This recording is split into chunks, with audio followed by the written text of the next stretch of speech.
Good morning, everyone, and thank you so much for joining us. My name is Samantha, and I work with FLAACOS. I'm the Director of Member and Partner Services, and just want to thank you all for joining us today. We are very excited for the opportunity to present to you the next installment of our free webinar Wednesday series.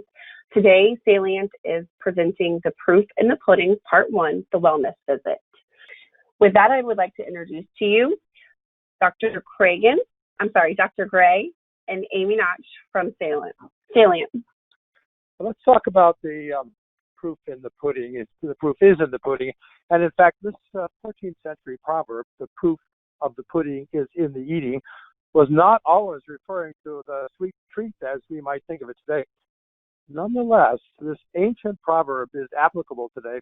And we'd ask the question, what is in your data pudding?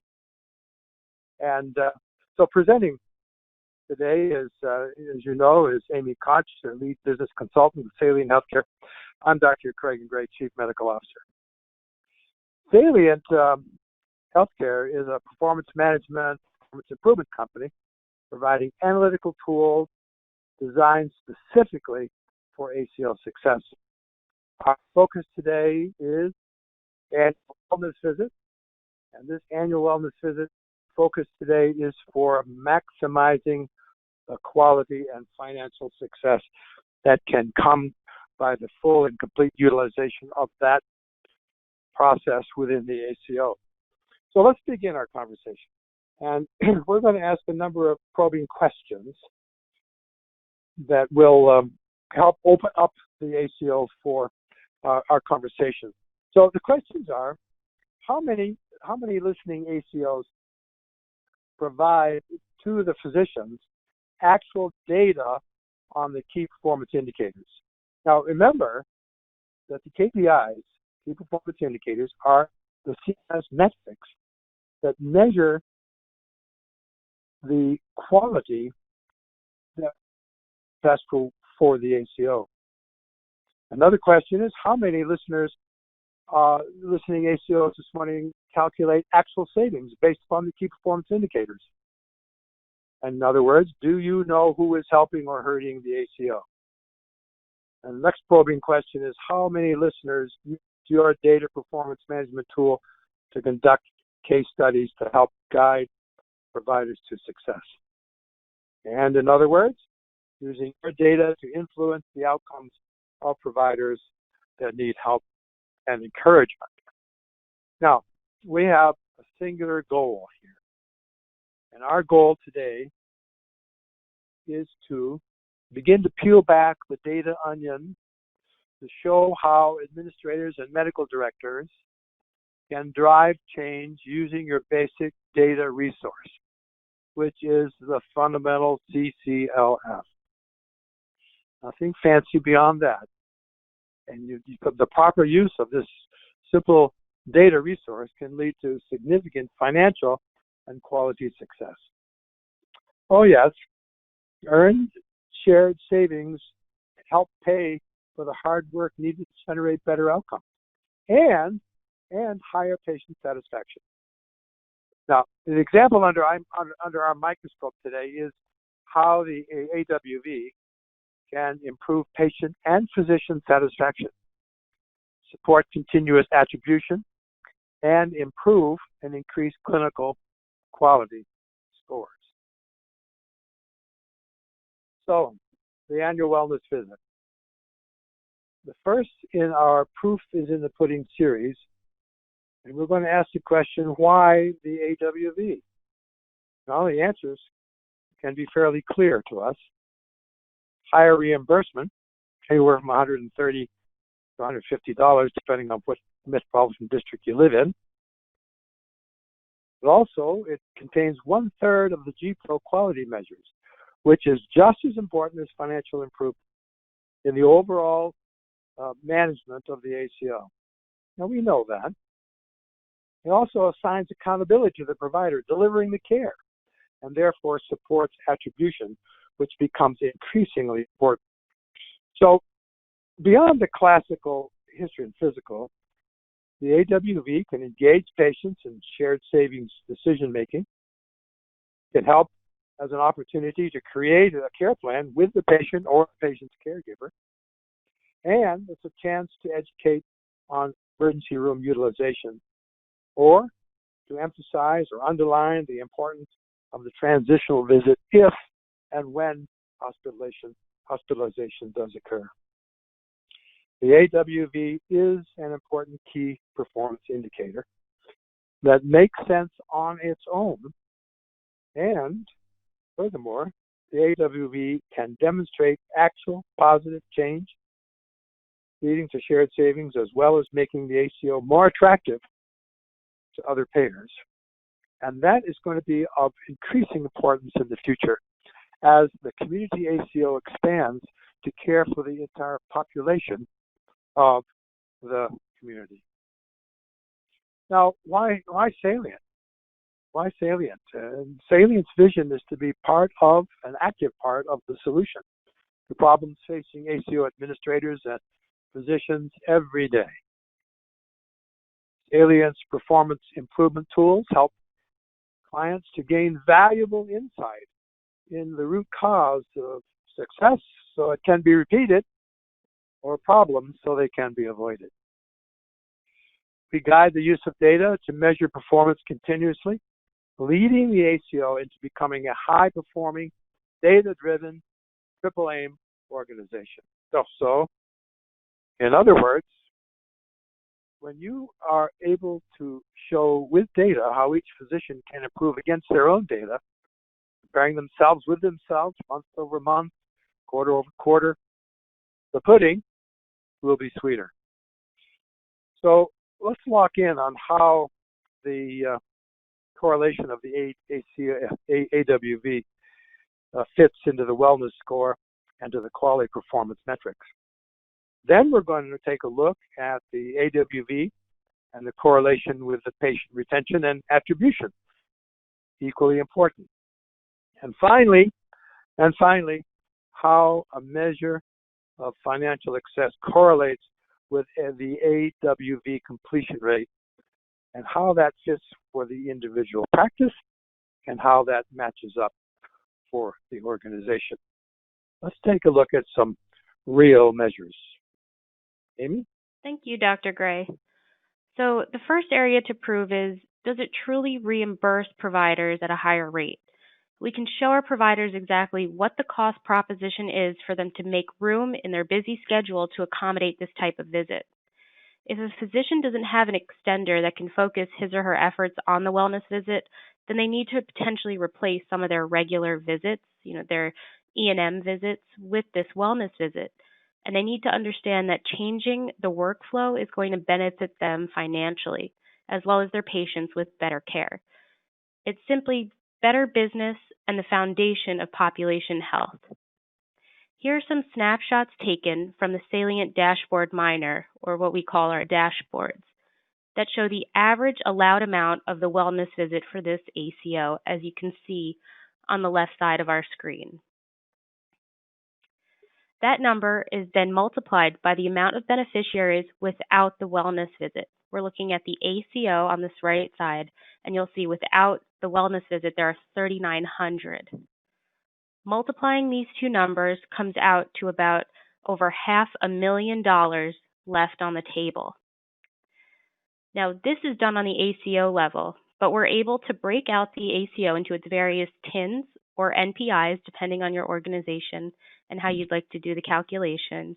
And you could show each provider exactly how much they've missed out on. This is definitely one way to engage physicians, and as an administrator, you know which physicians respond to this type of financial analysis. Furthermore, it does show the providers that yes, indeed, CMS wants you to do this visit because they're incentivizing you to do it. There are, however, other methods for engagement. As for showing providers the comparison of allowed amount reimbursed to providers for the visit, we can take a look into the Salient Interactive Miner to create collections of visit types separated by level of acuity. On the left side of the screen, you'll see the different level types, levels 1 through 5, and you'll see the claim average payment amount. That's the allowed amount reimbursed. On the right side, you'll see the same information, but for the annual wellness visit. you can see the differences in claim average payment amount.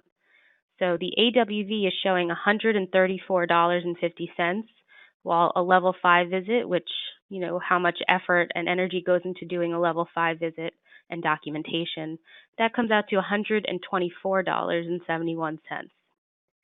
This further proves the importance of this type of visit. It's a quick example of how to use your performance tool to show providers their own data and to further your initiatives. Now that you've gotten their attention with financial matters, the next proposition to propose is the effect on the quality metric performance.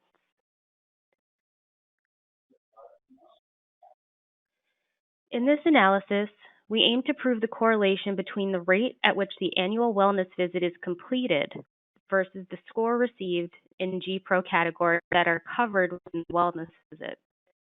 We looked at a sample of 5 ACOs over the performance years and documented the percent difference in annual wellness visit completion from the salient solution.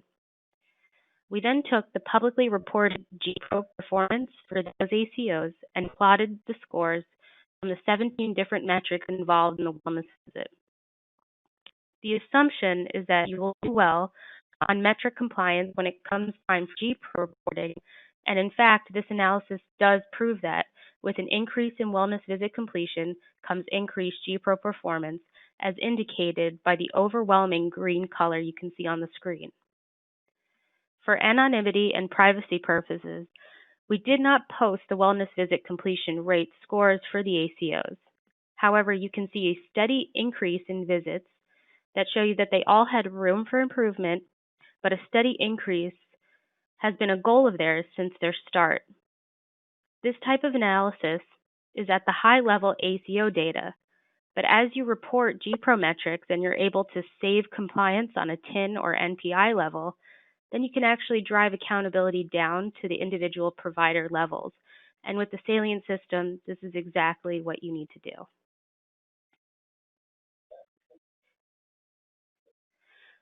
This, once again, is a view of Salient's data miner, interactive miner, and what we're looking at is the correlation between those beneficiaries that have a wellness visit done against those beneficiaries that have a flu shot, as seen on the left side. You'll see wellness visits on the y-axis, flu shot on the x-axis, and you can see that this is information on a TIN. Each point is a different beneficiary. The left graph shows a red line with a slope close to 1, which means that there is a direct relationship between having the flu shot and having a wellness visit. And to translate that, you basically can say it's a safe assumption that as you increase your wellness visit completion rate, you're sure to increase your flu shot compliance. The same works for the inverse. On the right side of the screen, you'll see on the y-axis beneficiaries without a wellness visit, and on the x-axis beneficiaries with a flu shot. The red line indicated on the right side of the screen is almost flat or a slope close to 0, which clearly from the two examples shows that if you do not have the wellness visit, you're most likely not going to have the flu shot. Now imagine being able to take this type of information to another payer to privately negotiate and tell them that you are able to get high compliance with flu shot because you can do the wellness visit at 70, 80%. That's a lot of confidence to have in your organization, and it's good to be able to show them this type of information. Now we'll take a look at the correlation between doing the wellness visit and the retention proposition. Here we seek to understand the correlation between those two, and we took into consideration a trend of 4 years worth of data on 2 different TINs. The TIN on the left side is an annual wellness visit champion. They are increasing their annual wellness visit completion rate year over year, and you can see their continuous attribution increasing. Over here, you'll see the different years, and over here, you'll see the TIN continuous attribution percentage, meaning those beneficiaries have stuck with this TIN from Q1 through Q4. They have not rejoined or left the ACO. On the right side, you'll see the completion of annual wellness visits.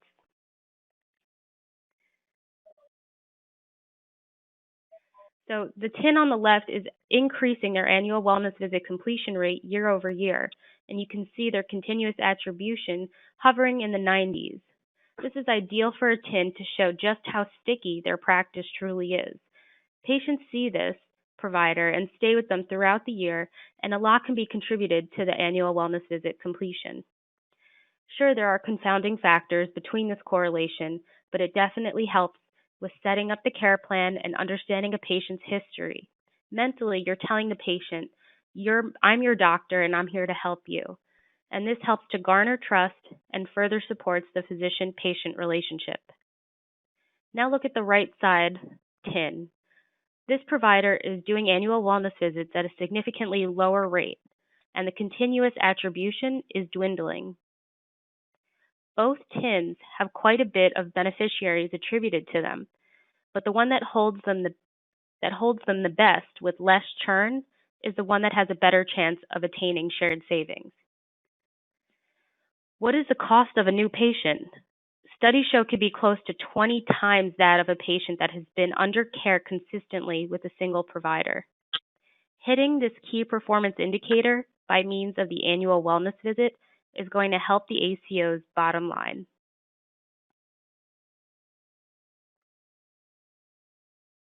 Ultimately, we know the annual wellness visit is going to help the ACO.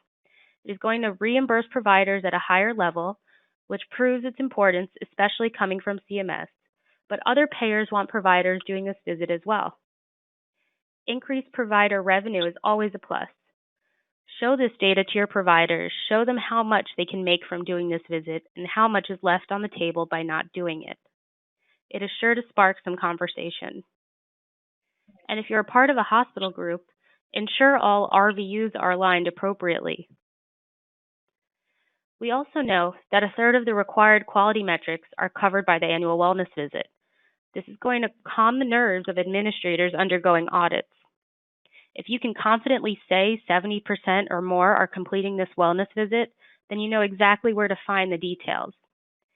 As for continuous assignment, we know it's an important part of the organization to grow and keep beneficiaries on a consistent basis so the provider can work with them to manage their chronic conditions and continue their care plan, making modifications when necessary. The patient-physician relationship is so important for patient satisfaction, trust, and reassurance that the provider will always be there for them in time of need. This is why the annual wellness visit is such an important ACO initiative. Let's take a look at some other important KPIs for the ACO. Here's the scorecard we use in our salient dashboards. We're looking at percent difference. We're looking at the change in performance, and this can be completed on a TIN or NPI level. We're not using an average or a benchmark because as an individual provider, it may not make sense to be able to hit or exceed a benchmark number.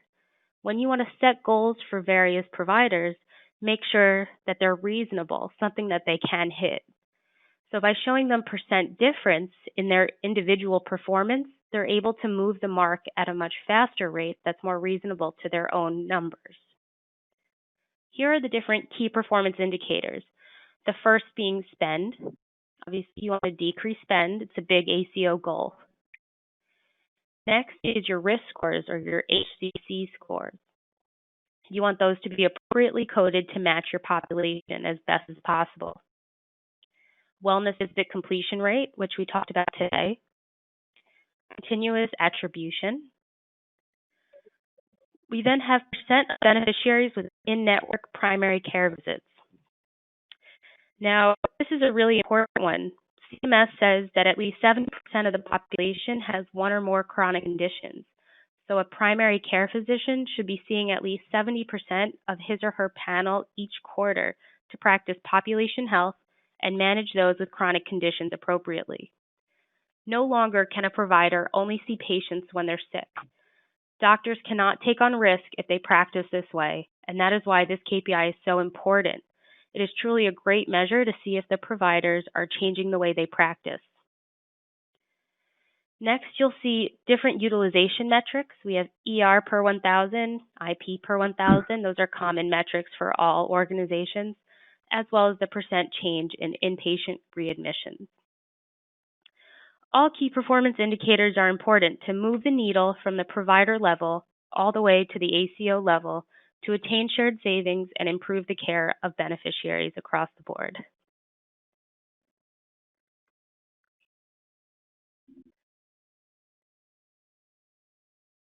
Dr. Gray, please continue.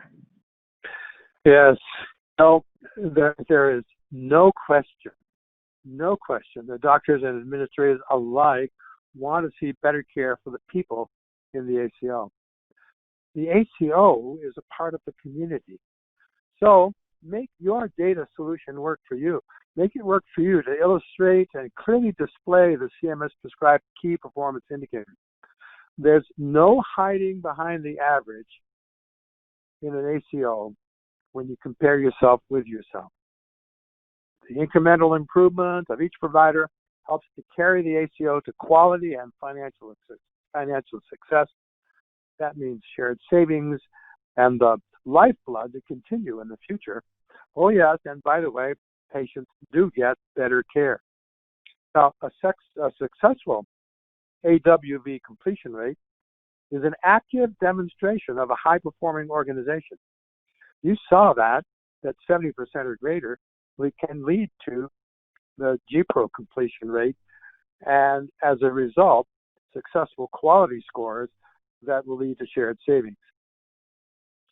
The flu shot demonstration illustrated that, and the money left on the table by not completing ACOs is significant and is measured, as you saw, in hundreds of thousands of dollars. So a successful high-performing ACO is a potential door opener for other payers, particularly Medicare Advantage.